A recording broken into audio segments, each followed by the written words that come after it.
环球大乱线，深入世界最前线。欢迎所有全球各地观众朋友收看我们的节目，我是董志乔，在这边祝大家平安顺心。马上为您介绍这集的3位来宾。我们第一位是国际情势专家赖岳谦，主持人好，观众朋友大家好。第二位前国安会副秘书长杨永明，主持人各位朋友大家好，以及陆军退役少将李正杰。金小好，各位观众大家好。好，欢迎3位来宾加入我们今天的讨论。那一开始呢，还是要聚焦在现在全球的重点持续放在了中东现在的情势。美国总统川普呢，他现在是释出了更多的和谈资讯，然而现在有一个地方的情势反而是变得越来越紧张了，因为呢，这一座小岛之后的态势可能要全面升级。它是哪个岛？我们马上来告诉你，它就是伊朗的能源命脉哈格岛。现在美军在做什么事情呢？开始往中东集结更多的兵力，就是可能要对哈格岛下手了。我们来看看媒体《金融时报》给出的一些想法。他们认为美军的作战构想呢，就是用一些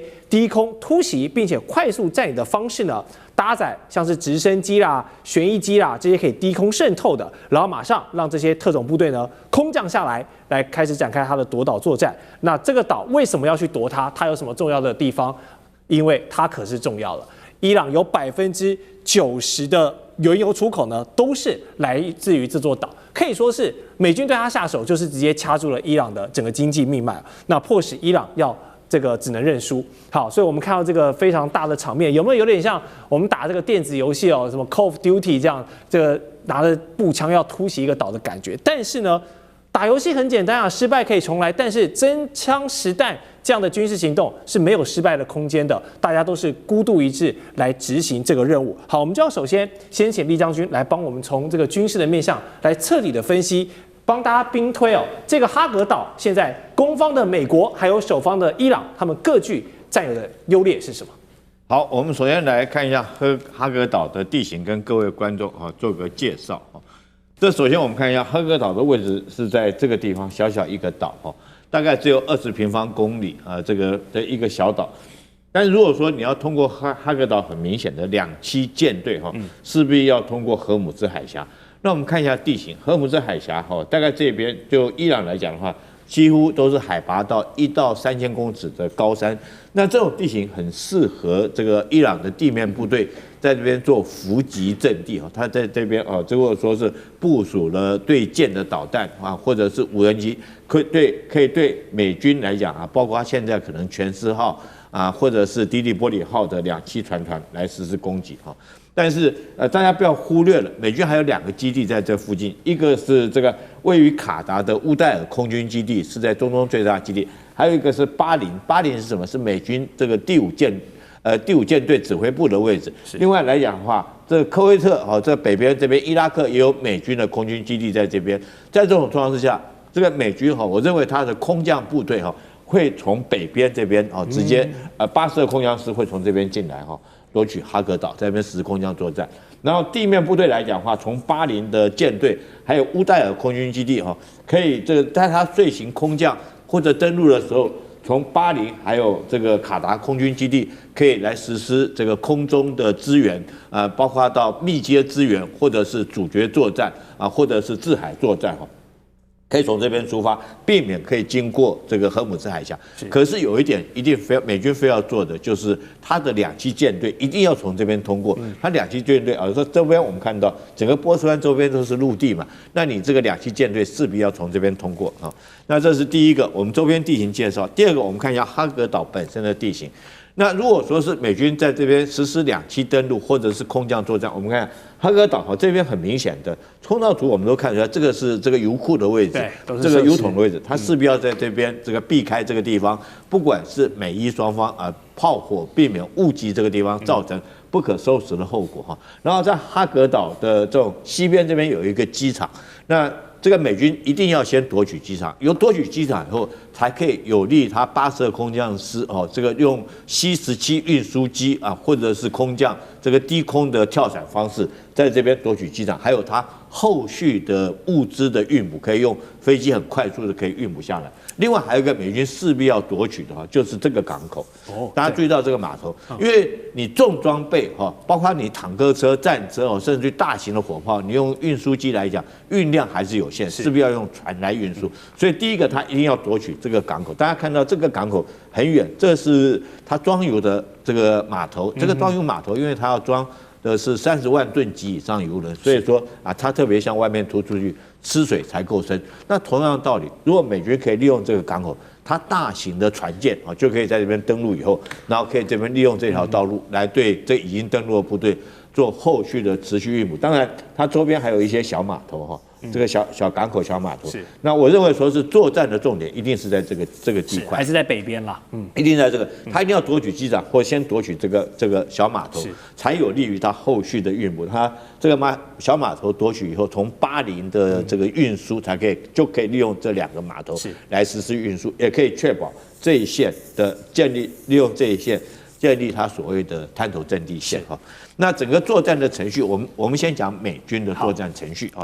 美军作战程序，第一个一定是对这个岛上面的所有军事设施来一次用火力洗地。我们讲说的叫做密接支援，那登陆的时候做密接支援。那美军可以用什么样的武器先行做这个工作？它可以有现在所谓的 A10这个雷霆式攻击机，那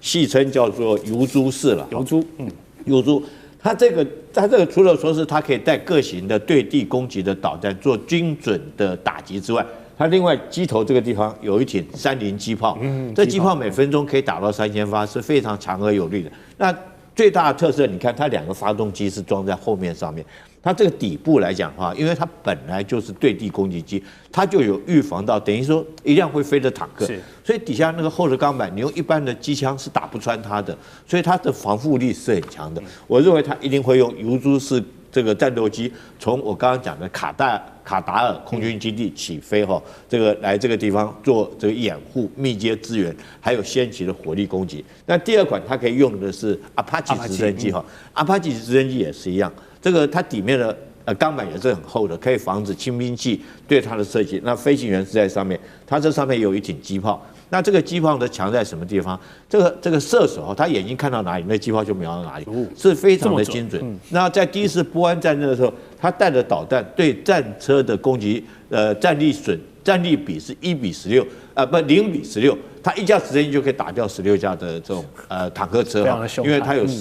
可以携带16枚的地狱火导弹。除了这个以外，它可以带火箭炮，所以火力是非常猛的。这是美军制空作战。紧接着我们看，如果登陆初期的时候，它海军陆战队可以用 AAV7这2栖登陆车，从这个迪里波迪号或者是全斯号这2栖攻击舰上面带着陆战队官兵直接抢滩登陆然后再来我们看一下，它这个迪里波迪号上面还有的语音式的直升机。所以它不见得是要用跳伞它用语音式直升机就可以将人员来讲，这一架直升机大概就可以带70-80名的这种陆战队的官兵，直接用机降作战，很精准的着陆到他所望的地区来实施精准作战。那我们看一下伊朗有什么反击力量？伊朗当然它的地面力道是比较强的，它第一个它的优势，这个哈格岛距离伊朗的本土大概只有25公里，也就是它的无人机是100%可以攻击到这个地方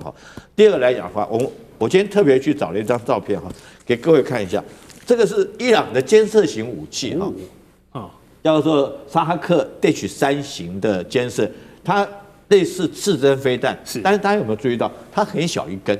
它不大。所以它的杀伤效果不大。那你如果说对 A10攻击机的话，其实我觉得效果不大，可是可以将它击伤这个应该是击伤没问题。可是你要将它击落，可能不是那么容易。今天有一则最新的新闻，就是美军有一架 F-18战机说是就是被这种刺针飞弹打到的到底有没有击落？美军现在是说否认了，但是我认为说是可能没有击落，但是有击伤。因为 F-18它本来舰载型直升机，它的这种防护力安全防护也是很好，设计很好。但而且第二个，再加上你看这么小一个的刺针飞弹，它的弹头杀伤效果有限。你看弹头就这么大一颗哈，弹头这么大一颗，大概爆炸威力大概我想了不起一颗迫击炮那种爆炸威力，对战机来讲可能不构成这个击落，可是造成损伤是会的啊。听说就是这款飞机来作战，所以我认为说是如果说是双方这场战斗来讲的话，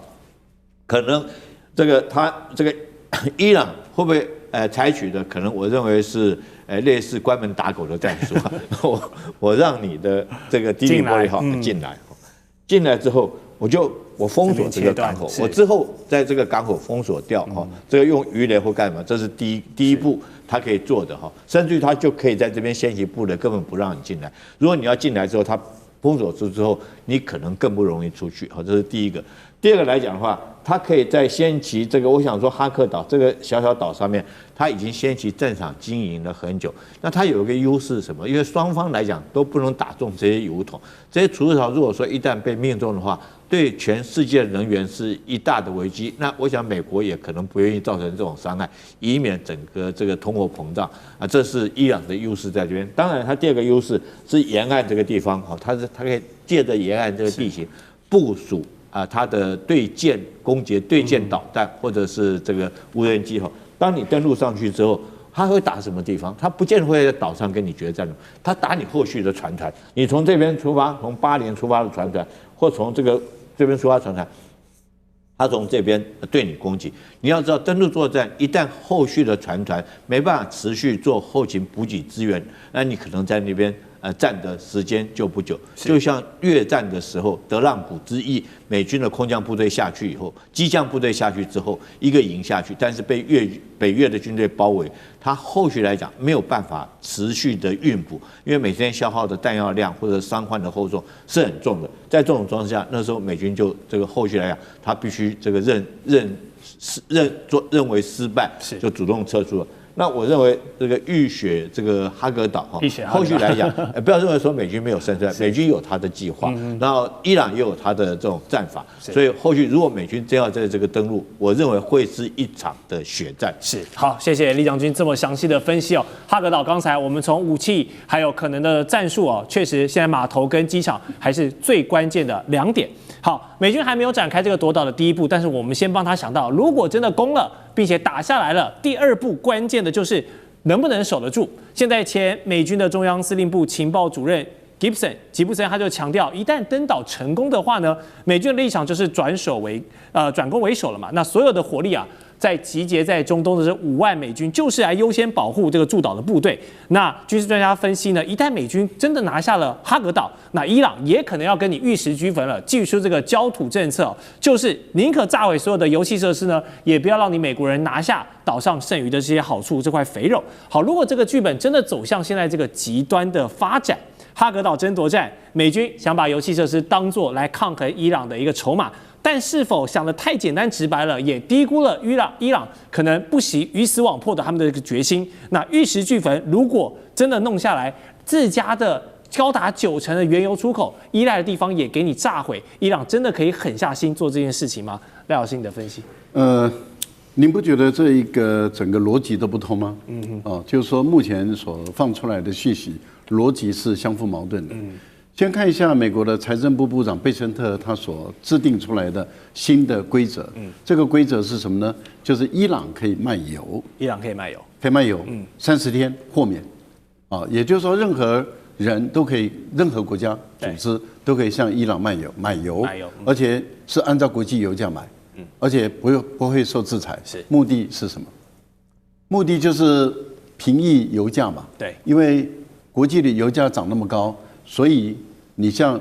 伊朗买油，向俄罗斯买油，然后这样的话把油价往下压一点，对不对？好，那既然是如此，30天，那他如果占领了这个伊朗的油这个我们讲的这个油岛，好了，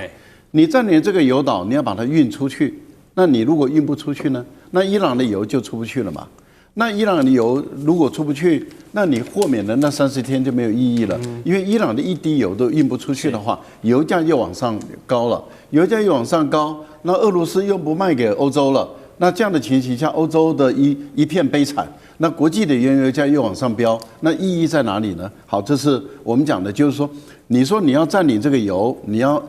油岛，那你拿的目的是你要拿到海外去卖，那你的赫尔木兹海峡能不能打通？你目前是打不通嘛？对，所以沙特也好，阿联酋、巴林、卡达等，他们的油气就出不去嘛，油气出不去，所以油价才会高。那你不觉得那赫尔木兹海峡要不要占领啊？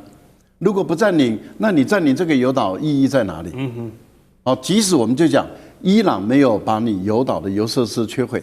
那你占领了油岛，你要把油采了，你还是要卖出去。你卖不出去的话，伊朗的油又没有卖出去，国际原油价飙涨的不得了，你不觉得这很矛盾吗？所以我个人你把它拼凑在一起来看的时候，你会觉得这怪的不得了啊！啊，难道就是这个岛吗？好，我们再问一个问题，就是你占领了这个岛，不代表你能拿到伊朗的油因为并不是从这个岛底下去产油对，这个岛只是一个初加工，也就是说，伊朗在它的本土内把油采出来了以后，把那油送到这个地方来，这个地方以后进行加工以后，然后就上船，从这个地方运出去的，所以它是一个加工的设施。那也就是说，你夺了这个岛，不代表你就拿了伊朗的油，伊朗可以把油管关掉。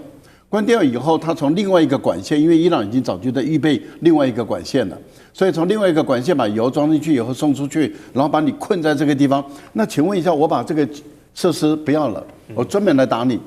那我设施我也不需要，以后反正你到时候赔偿的时候，我再把油恢复过来。你不觉得这也是一个很奇怪的逻辑吗？扯了半天，我都觉得这个难道不是美国故布疑阵吗？也就是说，美国。你的两栖攻击舰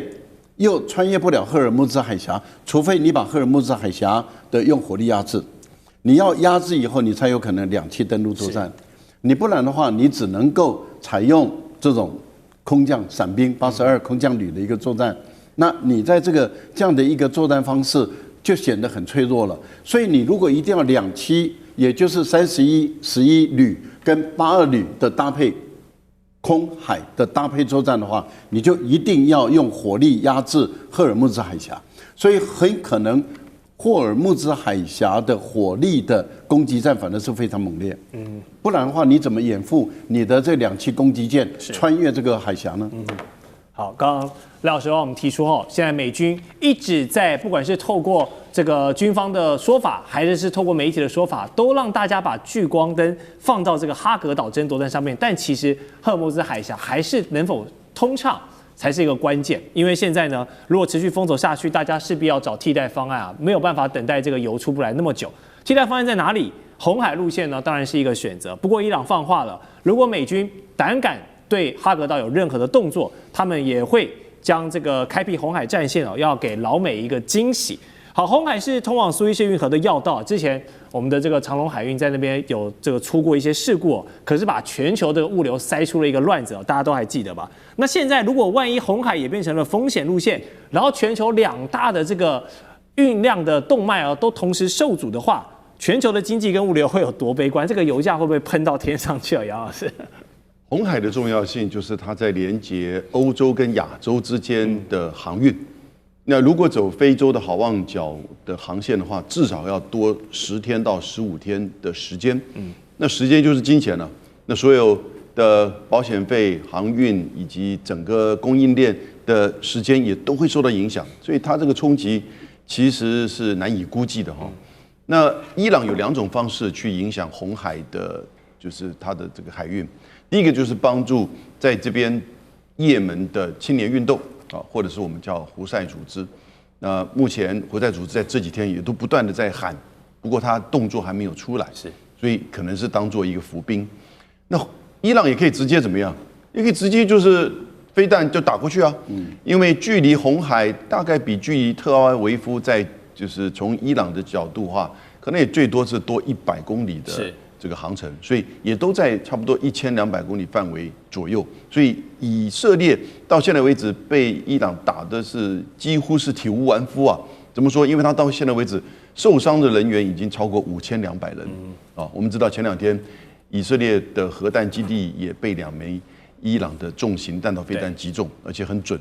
那所以呢，他要去直接打那么窄的红海的航道其实是有可能的。那所有的它只要一枚飞弹靠近这边，那所有的航线都被迫要改航。所以他用这种是跟你叫一种就是说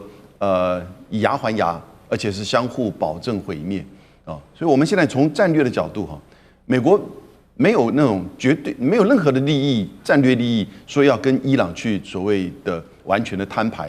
所以，任何现在攻打能源设施、夺岛或者是地面的行动啊，基本上是对美国而言是绝对的